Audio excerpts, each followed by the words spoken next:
Greetings, Embers, and welcome to Back to Ashes. My name is Phoenix. If you would like to learn how to become a member of the channel or would like to buy me a coffee, those links can be found down below. Also, if you are new here or you have been here already and haven't done so yet, please don't forget to subscribe, like, share, and comment. Not only does it help the channel out, but it also reminds you of every time I upload a video. With all of that being said, it is time to go back to ashes. For once we arise from the ashes, we are a bigger, brighter, stronger, and a happier person in the morning. Sit back, relax, kick back, grab a snack, or tuck in and get warm, and prepare for this dose of vocal melatonin entitled True Ouija Board Stories. Right after this intro, an ad will play. I'll read the first story an ad will play, and after that there will be no more ads within this video. Oh, and a quick side note. I posted it over on the community tab, but if you would like to join in on the fun, I started a subscriber written story in which I wrote the first 2 sentences and you all take it from there. Please head over and add your 2 or 3 sentences to the story. It doesn't matter what it's about, cursing is allowed, and have fun. I can't wait to see what we all come up with. This project is due by next Sunday, which will be January 14, 2024. Those who participate, your name will appear in the credits. On with the video now, shall we?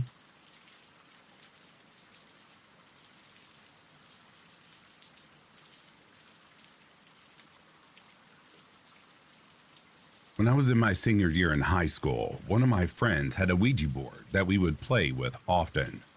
One night, we decided to play the Ouija board at the cemetery because we wanted to see what would happen. We believed in the paranormal to some extent, but we were also skeptical. We just wanted to have a good time and hopefully get spooked.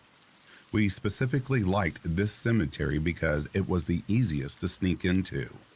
Its fence was a very short wall that you could just hop over. There were recently dug places for new burials that were going to happen. We played a couple times and spoke to some ghosts. Nothing really scary or weird. We asked them if they were alone when they died, what their names were, etc. While playing, we started sensing this really awful smell, like rotten eggs and dead animal. We looked around and we assumed it was just the holes that were dug up. We eventually left because we got bored and the smell was atrocious.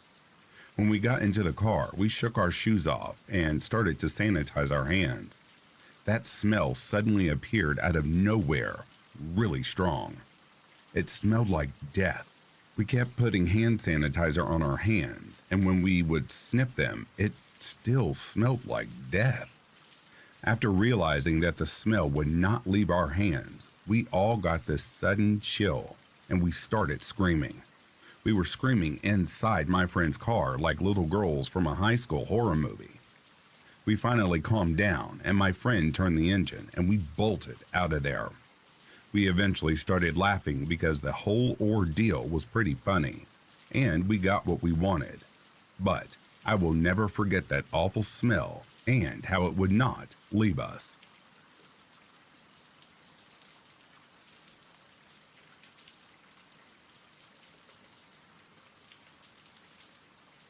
This is my first time sharing this story, and it's also the last solution I have found to hope to have an explanation to what I've experienced.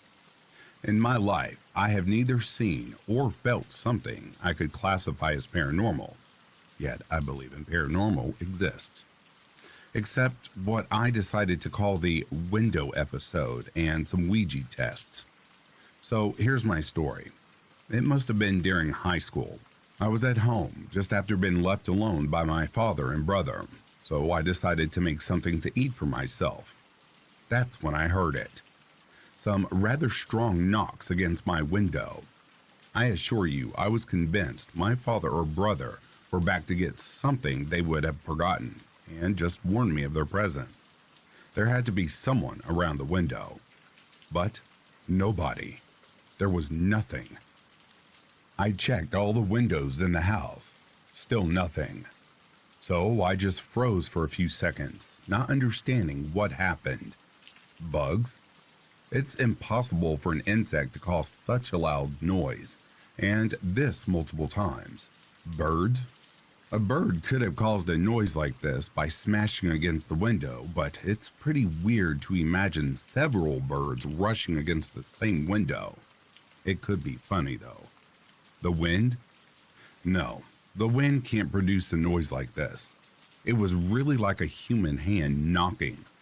It can be the neighbors, but they are at the opposite of where my brain has located the sound, and I have definitely recognized the noise that my windows can produce.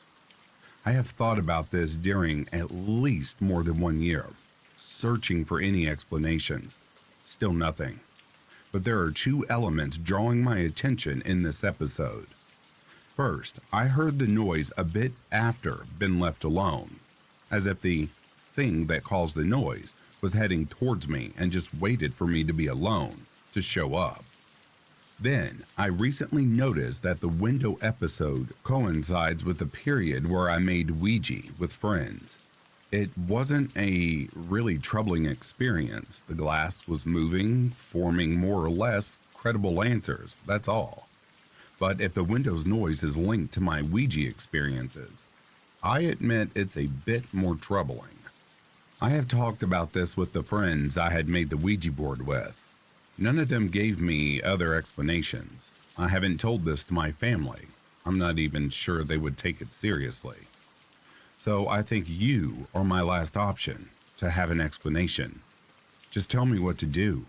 Do you think this is paranormal? Is there an explanation? Maybe a ghost guy just decided to follow me. It could be anything, but any of your answers will surely keep me sane until this gets explained.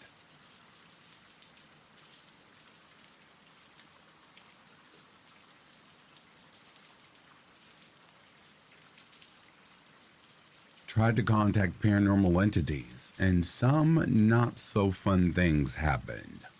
So this is the time my friends and I decided to be extra stupid. And I say this because I want all who hear this to understand that I, as well as my friends, now fully understand how dumb we really were. The important backstory for this is the location. Proctor Valley. Proctor Valley is in San Diego County and connects the town of Otay and Jamul. It is a protected wildlife area, so no houses, no business, no buildings. It is situated between a prominent mountain with hilly edges boxing in the valley. It is said that this valley is a center for the unexplained. Stories range from lights in the sky, ghost cars, ladies in white, random screams, the usual stories that surround almost every isolated dirt road. The place is surrounded with rumors. It is, however, in actuality, a very dangerous place.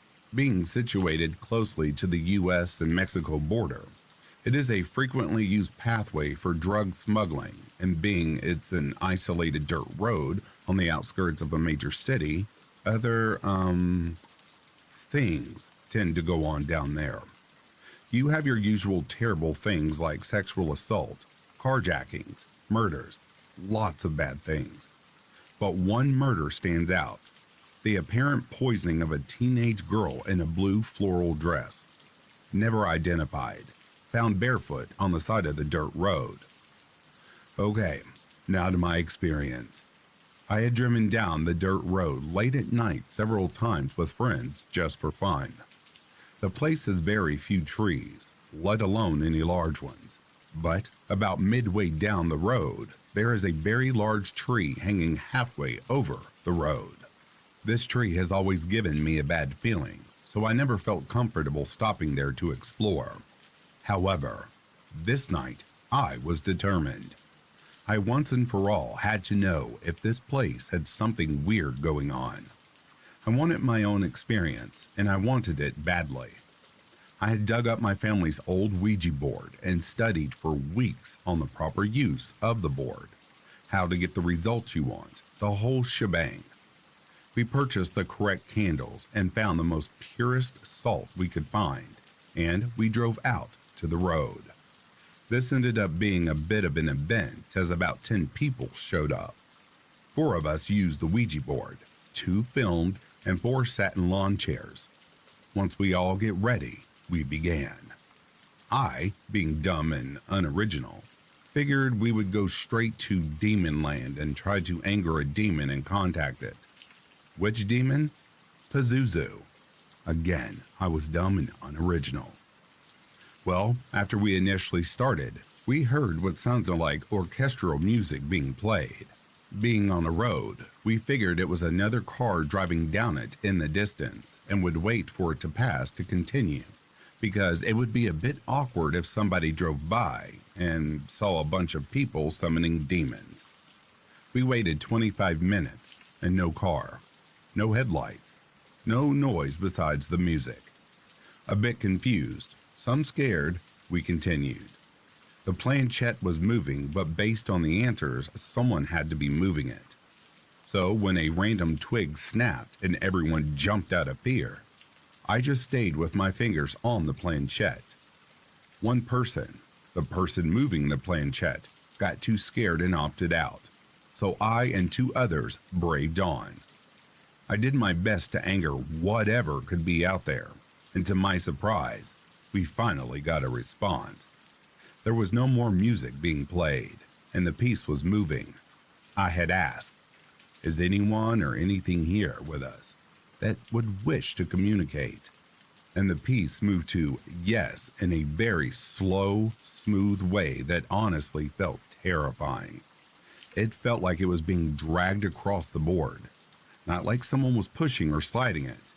With the confirmation of something wishing to speak, I moved to the next question. "Are you Pazuzu?" Same feeling as the planchette moves. No. My heart sunk. I was thinking, okay, well, I got something biting. Let's see what this thing is. I see everyone is fixed on the board, eyes locked in. I ask probably the next logical thing most people would ask. Are you a good spirit? Then the two phones that were being used to film the event turned off. They then wouldn't turn back on, and the planchette begins to move. It glides over to the letter G, and we all let out a big, phew. Everyone was relieved it was going to spell good. It then unsurprisingly moves to O. More confirmation to us, it's spelling good. But then it stopped. Nothing. No movement at all for over 5 minutes. It was telling us to leave. I asked, "Do you want us to go?" And as I finish the question, my friend drops to her knees. She is screaming and crying. I move the planchette to goodbye. I say it and I rush to her and ask what happened. She said someone was walking over to us and pointed down the road. I looked down, and all I saw was a cloud of dust roll off of the road about 15 feet away. This was the most honest person I had ever known, and decided right then and there we were leaving. She described the person walking towards us as having dark hair, long limbs, but no distinguishing facial features. They walked like a video game character, glitching with their stride. Definitely didn't match the pace at which they were moving, and their feet never seemingly touched the ground. When she looked at it, she said it felt every emotion she had ever felt come over her. She equated it to the feeling of your family dying while you win the lottery on your wedding day. This was almost 2 years ago. Any of my friends still refuses to go out at night. I tried a year ago, and she just cried in the car the whole time, saying he's getting closer. Yes, she has been going to therapy for this specific incident.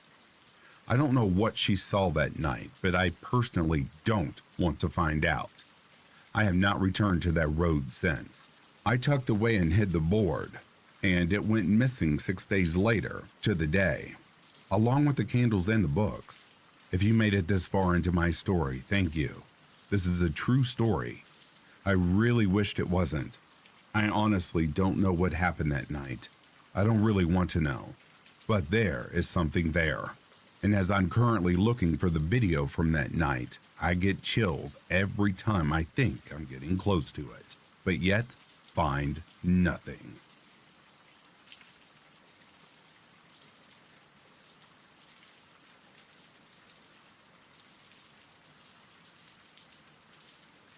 Strange things have been happening in our little two-bedroom flat, and we were hoping to gain perhaps some insight, or maybe a different perspective on our experiences.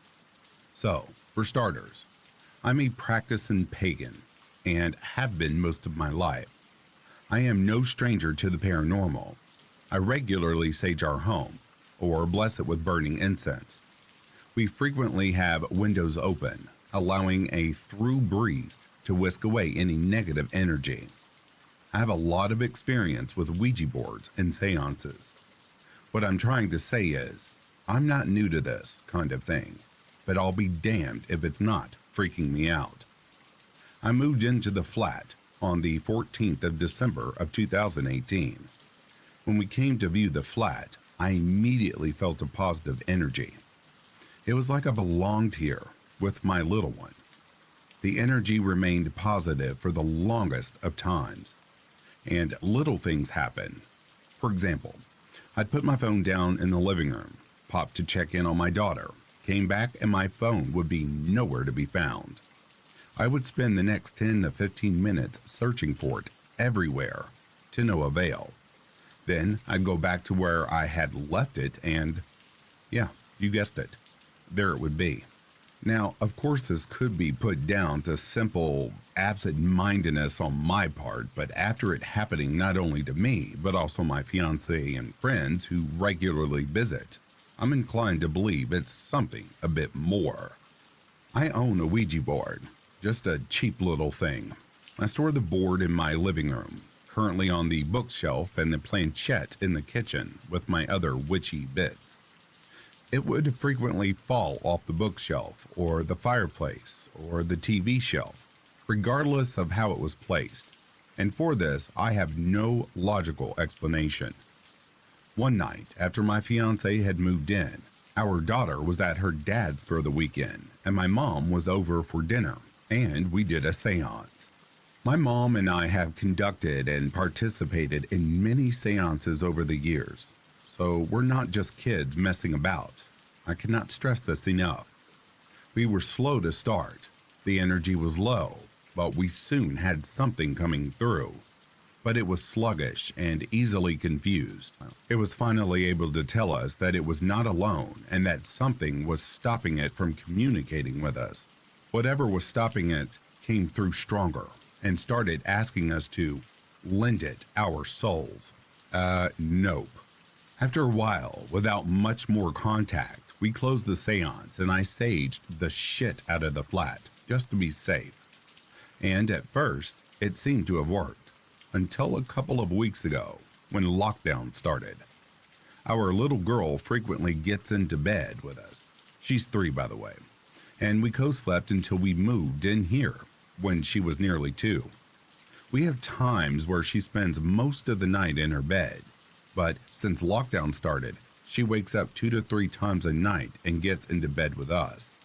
Her room is right next door. There is a light from the bathroom, so it's not too dark, and she has never had a problem walking from her room to ours, often without us even realizing she got into bed with us. The bedroom doors did not slam. The carpet is too thick at the bottom, and they're fire doors, with a chain that causes them to close slowly. We have tried to slam the door to our bedroom. It just won't slam. This is important. Another important tidbit. My fiancé sleeps like the dead. She never wakes up to our daughter at night. But a couple of weeks into lockdown, my fiancé woke up to our daughter crying and what sounded like a little person's footsteps on the laminate flooring in the hallway, but wasn't fully awake until our bedroom door slammed. She got out of bed to see where Little had gone, and she was in her room, as far away from the bedroom door as she could possibly be. When Little saw my fiancé, she shouted that she wanted mommy and ran right past her and straight into our room, into bed with me. She has no history of sleepwalking. The next morning, we talked about what had happened. I had, very uncharacteristically, slept through the whole thing, up to Little getting into bed with me. It's important to note that I have always done every night wake up. I wasn't especially tired. There's just no reason for me not to have woken up like normal, and yet I slept through it. We came to the conclusion that firstly, the door should not have slammed, particularly if Little had pushed it open slightly to get into bed with us. Secondly, why did she run out of the room instead of just getting into bed with us as normal? And thirdly, why was she cowering in the corner of her bedroom? Another important tidbit. Our daughter and my fiance have a wonderful relationship and has zero reason to fear either of us. She is never reprimanded for getting into bed with us or waking us up. Very creepy shit, and it gets spookier. Later that day, we were all sitting in the living room, and our daughter's phone, used for Paw Patrol and kid puzzles, that was on the fireplace, fell rather violently without any rhyme or reason. We were still sitting down. Daughter wasn't jumping about. Our neighbors weren't banging on the wall. There is no reason for her phone to have fallen. There have been times where the living room door, which stays open when pushed all the way, has randomly slammed with no breeze or anything that might have caused it to close. And then tonight, Little woke up. I went in to soothe her back to sleep. She had kicked her covers off, so I pulled them back over her. Then she woke up again, talking about a monster under her bed and asking me if she was safe in her bed. She has a mid-sleeper, so there's space under her bed, but she has never worried about monsters being under there. I just wanted to share our story and maybe gain some outside perspective on it. We'll keep this updated if anything else happens, but I cleansed the flat today, so I'm hoping that does the trick.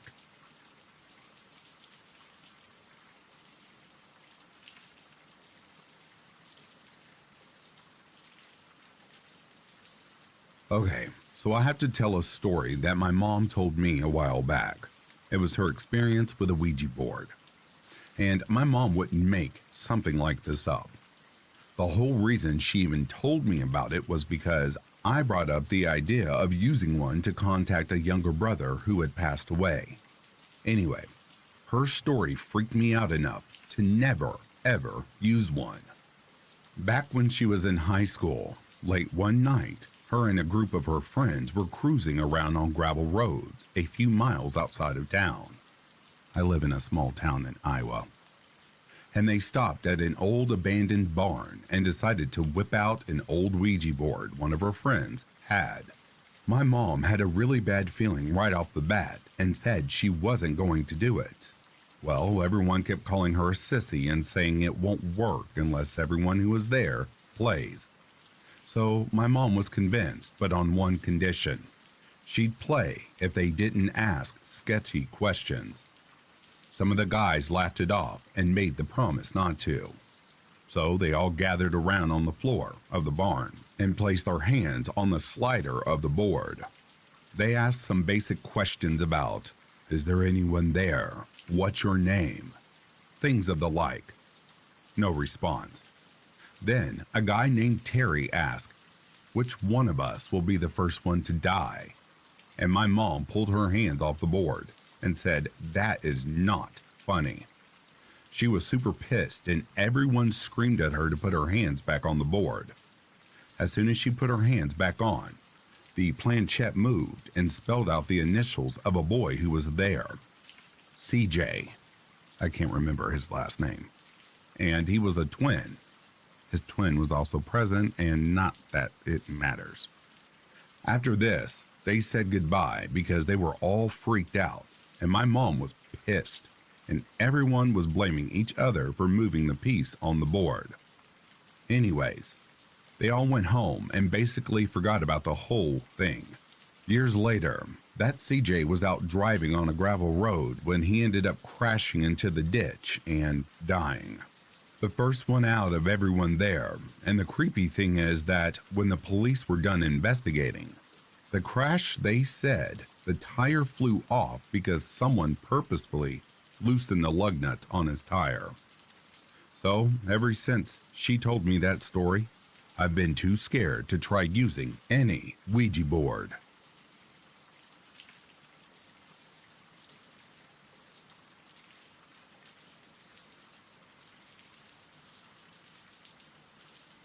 I've gone back and forth on the idea of posting this story somewhere for a long time, and after searching through a lot of subreddits, it seems like this is the best place to discuss it. I still have my reservations, though. Will people ask questions I don't have the answers to? Does it feature cliches that will make people question the truth of my experience, as I've described it? Is this the best forum for it? In any case, I'm just going to go for it. I'm kind of looking for answers, I guess. But I barely even consider myself a member of the paranormal realm. When I was younger, I lived in a haunted house. Seriously. But it's been a while. I just want to share this and see what people make of it. I get the impression that you might be more experienced in this than I am. Alright, so several years ago, I was doing my undergrad studies at a large university in Pennsylvania. This even happened in 2005, maybe 2006. I was dating a girl, Erin, at the time, who was big into New Age ideas, paganism, magic, and the like, and I did learn some cool ideas from her. Eventually, I met some of her like-minded friends, and in our conversations, it came up that one of the rooms in the oldest building on campus caused two of them, a guy and a girl who were dating, to experience a lot of psychic distress. Kyle had gotten nosebleeds in the classroom, and Julie often got disoriented or frightened when she was there.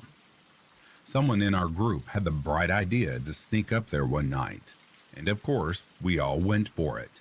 It was me, Kyle, Julie, Erin, a medium named Audra, her friend Sharon, and another girl named Keisha.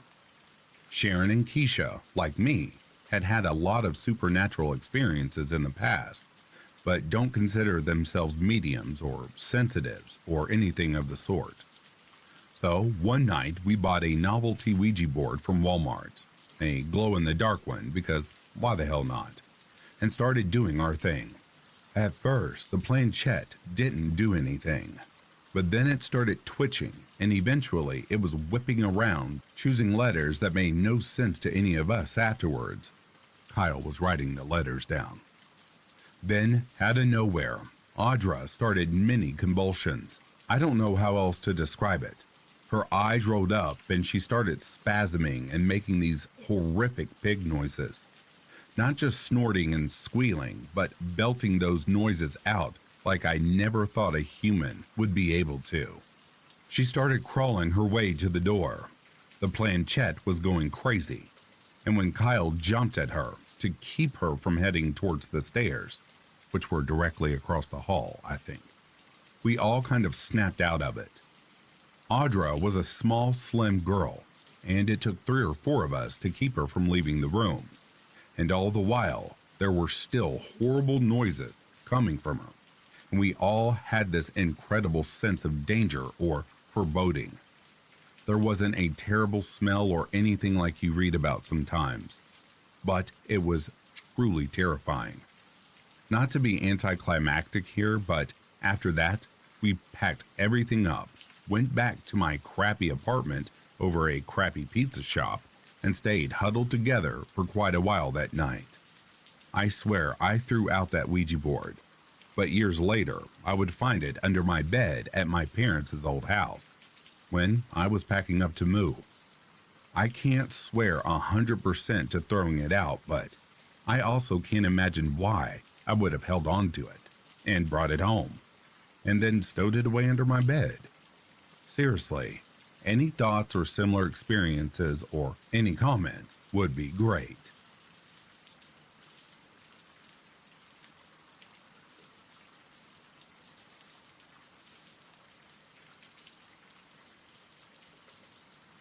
Alright, here's an article and one of my experiences with Ouija boards. History of the Ouija board. Ouija boards first started appearing in the late 1800s. In fact, the first Ouija board was sold in a Pittsburgh toy shop and was almost identical to the boards sold today. A board with letters A through Z, numbers 0 through 9, the word goodbye, and the word yes and no, as well as the teardrop-shaped planchette used to move around the board, with a window for viewing the letters. The advert for the Ouija board in a newspaper sold in New York mentioned that the board was proven to work at the patent office and described it as being mysterious. Although Ouija boards sold today aren't quite as sturdy as the boards sold back then, a few things hold true from that initial advertisement. Ouija boards are mysterious. The patent was proven before it could go through at the patent office, and many people, including experts in the field of paranormal and psychology, believe that these deceptively simple boards can offer a link between our world and the next. Ouija board stories started cropping up as soon as the first boards were sold, and many of them have no real scientific explanations. Ouija board experiences. When we talk about the Ouija board experiences, or think about stories of a Ouija board gone wrong, we need to think back to why Ouija boards were invented. Back in the 19th century, Americans were more than a little bit obsessed with spiritualism, and this was by and large born out of the need to communicate with lost relatives, largely due to the fact that the average lifespan was less than 50 at the time. Spiritualism fits well with Christianity, and activities such as seances could occur right after a Sunday sermon. People started to use Ouija boards to communicate with lost loved ones, and their own Ouija board experiences started to cement what they'd always thought, that spiritualism could help them communicate with the dead, and that once everyone had passed on, it didn't mean that they were gone forever. This helped many, and does still help many people, find solace in loss and death. Although, of course, there were many people that took advantage of these people, faking paranormal events in order to gain money and exposure. Although some of the events surrounding Ouija boards were definitely exaggerated or outright completely faked, we've heard of enough true Ouija board stories to realize that there is definitely something spooky about this wooden board. Scary Ouija board stories. There are plenty of Ouija board stories out there. A quick Google and you'll find hundreds almost immediately. One of my favorites is this one from an online story forum about Ouija stories, which also includes a nice little anecdote about shadow figures. Here is that favorite story. Quote, "My brother's friend played with one at his house and all hell broke loose. Their family would see pennies and marbles being thrown down the hallway. One day his mom was doing yard work and saw a dog, and when she called the dog, she said that it suddenly had an old man's face. Things got so awful that they had to call a priest to do an emergency exorcism. To this day, they still see black shadow figures following them." End quote. My Ouija board story. I also have my own Ouija board story.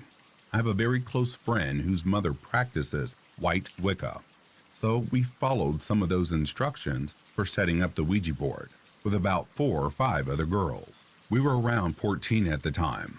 One girl was the leader, and she had to set up what was known as a safe circle, a circle of salt that enclosed us, the Ouija board, the table we were working on, and the glass we were using as the planchette.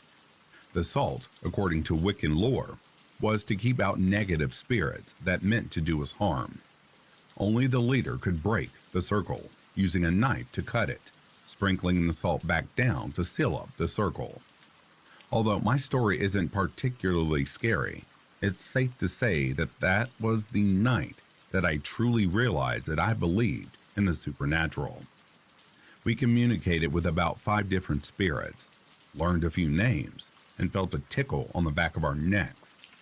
A few of us also had our hair pulled, and we realized after using the board for another hour or so that it was likely that the spirit pulling our hair was a toddler who just wanted to play.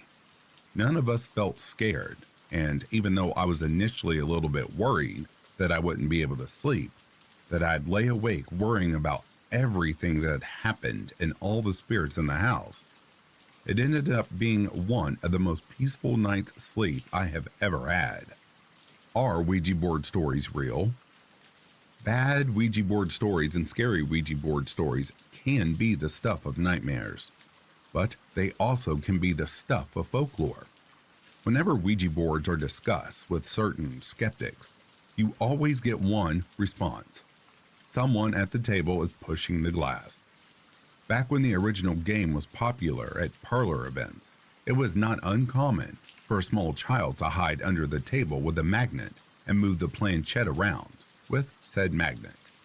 Skeptics and psychologists alike tend to believe that even if no one at the table believes that they're pushing the glass, they may well be subconsciously giving it a little nudge simply because everyone at the table wants something to happen. In fact, everyone at the table might be pushing it. But how can everyone be pushing it when you're putting only the tiniest bit of pressure on the glass or planchette, placing just your fingertip onto it, making sure that you don't place any weight onto it? We'll never know for sure, but when we hear stories of a Ouija board ghost, it's easy to believe in the lore. Conclusion. Many people have stories of a Ouija board gone wrong, like this quick story from an online reading forum that I had mentioned earlier in the article. Quote, in high school, my best friend and I bought a Ouija board and got into her car to go to a park to play with it. After a few minutes, the feeling of absolute dread came over me. It felt like someone I loved had just died. I felt nauseous and had a heavy heart. It was so sudden that it startled me because I'd just been so pumped. I suddenly could not stop bawling, so I turned to my friend and she was crying too. Without even speaking, we were experiencing the exact same thing. We turned the car around, and as soon as we did, the feeling stopped. It took us years to finally touch the board again, and that was to throw it out, end quote. It isn't uncommon for spooky or downright terrifying paranormal activity to occur when a Ouija board is used, but they can also be used for good. Not all Ouija board experiences are scary. Not all Ouija board stories are evil. Some are perfectly peaceful encounters that help to bring closure between relatives or friends from the other side. Some, admittedly, are a little scarier than you might anticipate. If you pick up a Ouija board, make sure that you take reasonable precautions, such as the Wiccan outlines mentioned above. And if you're still unsure, it's probably best to leave the Ouija board entirely alone.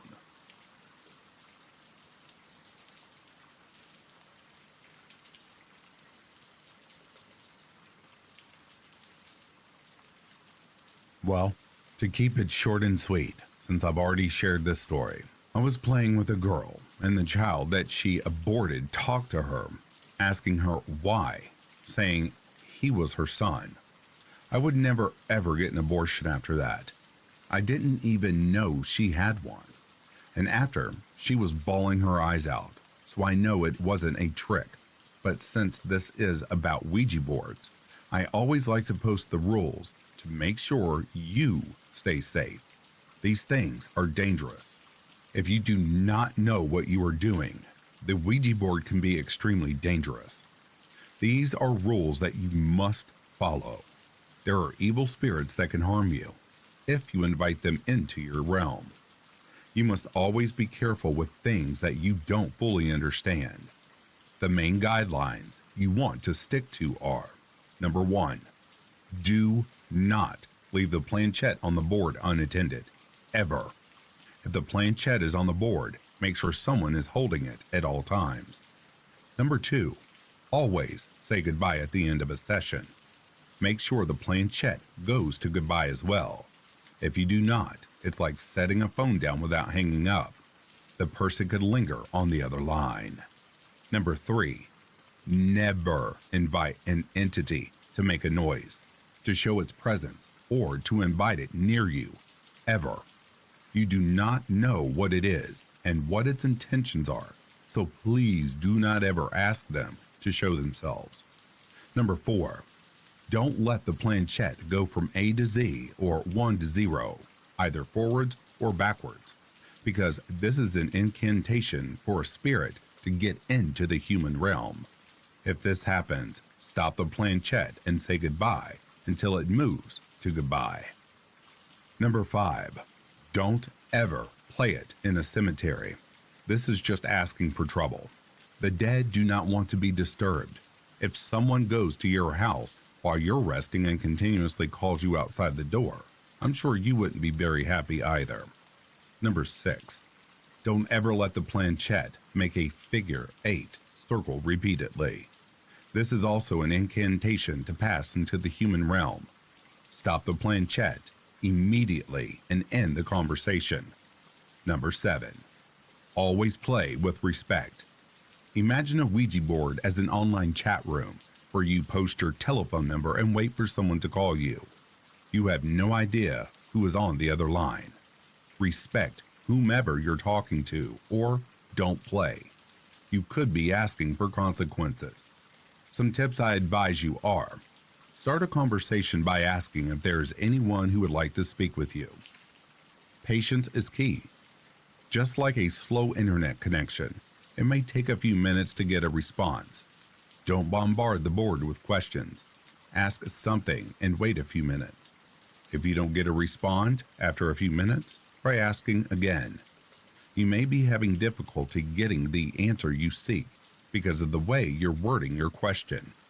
Try changing it up a little, and you may be able to get a better response. The way you word things is very important. Yes or no questions are usually the easiest for a spirit to answer. It's helpful to have paper and a writing utensil around to write down the session, especially if they are spelling out a word for you. Just make sure that you or another player has a hand on the planchette at all times during the session. If you're worried about talking to a good spirit and to avoid evil ones, you may very well ask them if they come with the light, or simply by asking them if they are good spirits. But be careful. Sometimes demons will lie though. Most will be honest and have no shame in telling you that they are a demon. However, it won't ever hurt you to be cautious. And lastly, please don't use the Ouija board if you do not take it seriously. You can put you or others in danger. It is not a game. It is an oracle. It even says it on the board. Enjoy your time, but stay safe out there.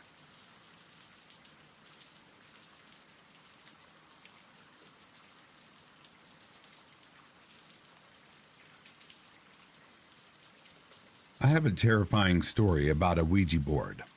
I got a call from my cousin who said that he, his brother, his dad, and his best friend were using a Ouija board in their basement. Prior to starting, they took a large porcelain doll out of the room because it was creepy and placed it in an adjacent room face down on a pile of towels. My cousin took a short break because the board was just spouting nonsense, and he went to take a shit. His dad and brother and friend started asking the board questions without him. One of the questions was who was in the other room. It just started spouting random numbers, and when my cousin came back into the room, his brother said that it wasn't working, that they were going to put it away, and he showed him the answer to the last question he had asked. And he said, "Dude, that's my social security number." Then they started to talk to whatever started spewing answers out. It told my cousin he would die in the Air Force. At this point, they tell the entity they are communicating with to prove itself.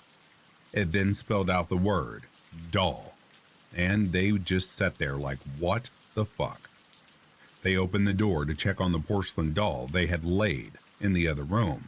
And when they opened the door, the doll was standing up right in front of the door, staring right at them. Everyone freaked and ran out of the house.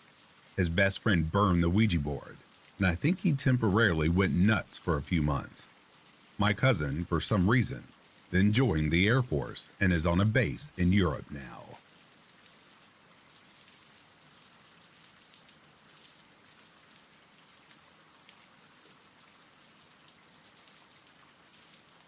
When I was about 14, My best friend had a sleepover birthday party. Being the silly little girls we were, we decided to make a Ouija board to use, not really knowing any of the rules, like making it say goodbye. After an hour or so, I wandered off to read some tarot cards and watch the rest of The Exorcist with the other couple of girls who didn't want to commune with spirits. Here's where it got weird. After I left, the spirit talking to my friends changed, as in it switched to a different spirit altogether. His name was Max, and he was looking for me. I've never known a Max in my life. My friends yelled out what he was saying as it moved, and I was riding off as them teasing me until he started giving them information about me that no one at that party knew. Things about minor abuse I was facing and other little things. That freaked me the hell out. I begged for them to stop playing, even after Max tried to convince me that he was not going to hurt me. My friends were awesome and stopped playing before I started crying, and I thought that was the end of it. The next time a Ouija board came out was the next year, and only one girl from the original party was among the group. We were baking a cake, so when the buzzer went off, she and I headed up to take it out of the oven. When we got back to the group, another girl turned to me and asked, "Who's Max?" Apparently, he stuck around after that first time. If my friends want to use a Ouija board, they don't invite me over unless they want to speak to Max. He's always around. A few times in my life, I've heard a voice call out my name. It usually makes me stop for a minute. No more, but at least twice, had I not stopped, I would have been in the path of a car going too fast to stop before it would have hit me. I strongly believe Max has stuck around to be helpful, but had we not pulled out that Ouija board, I would have never known anything about him.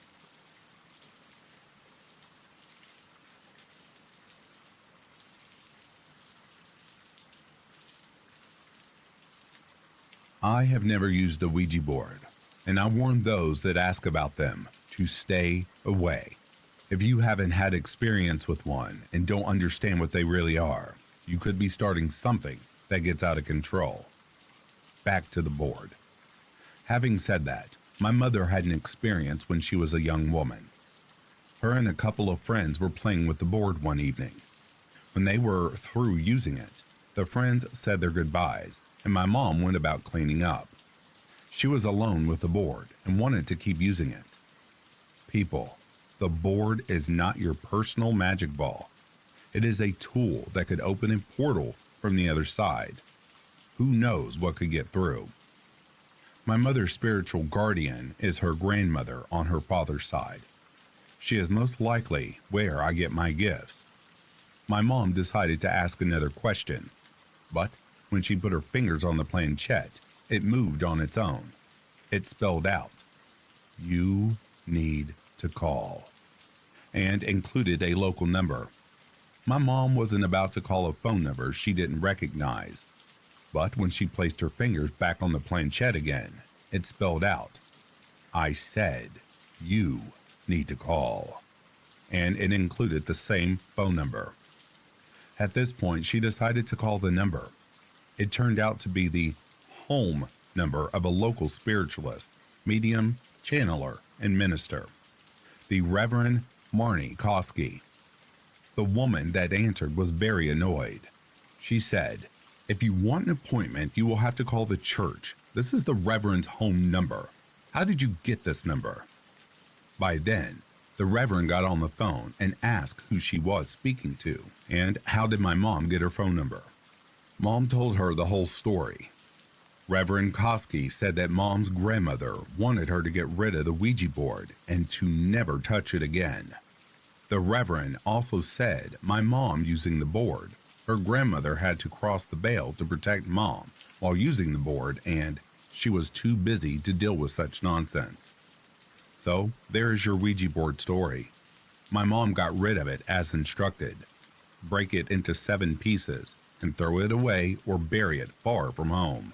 Note, a lot of people think setting a haunted item on fire is the best way to get rid of it and neutralize it. Wrong. The fire releases the energy of a haunted object and can cause mayhem in your life. Good luck, and please make smart choices.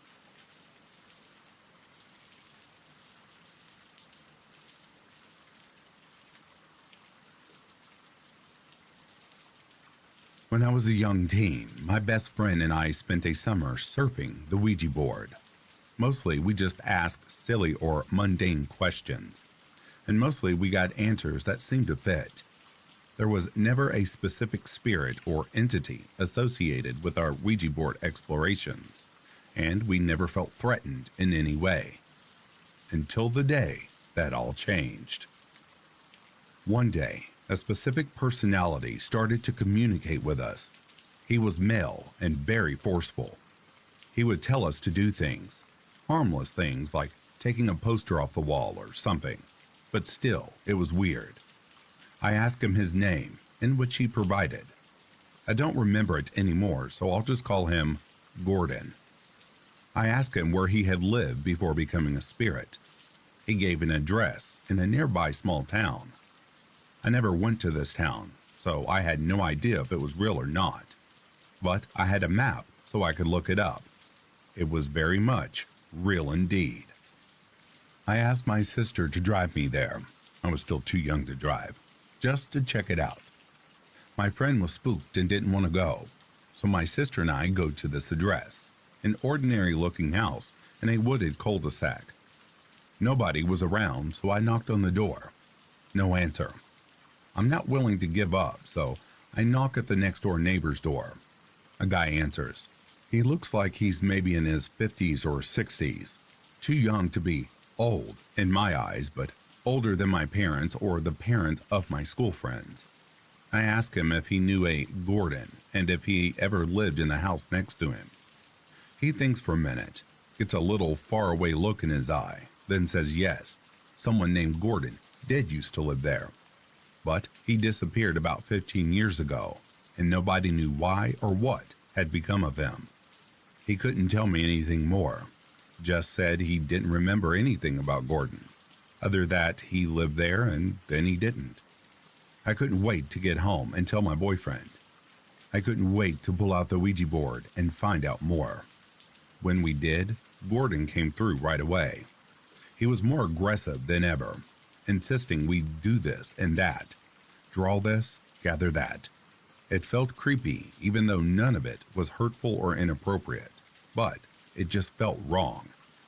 I asked why he wanted us to do these things, and he only grew more insistent, more edgy, more dangerous feeling.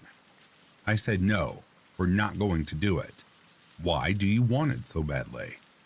He understood that I had drawn a line that I wouldn't cross. So he told us if we'd done what he had asked, then he could get us to trade places with him. Whatever the fuck that meant. And then there was this demonic laugh spelled out over and over again on the board. Damn. Poke my eyes out with a stick so I never have to see that again. It freaked us both out, and that was the last time we ever touched the Ouija board.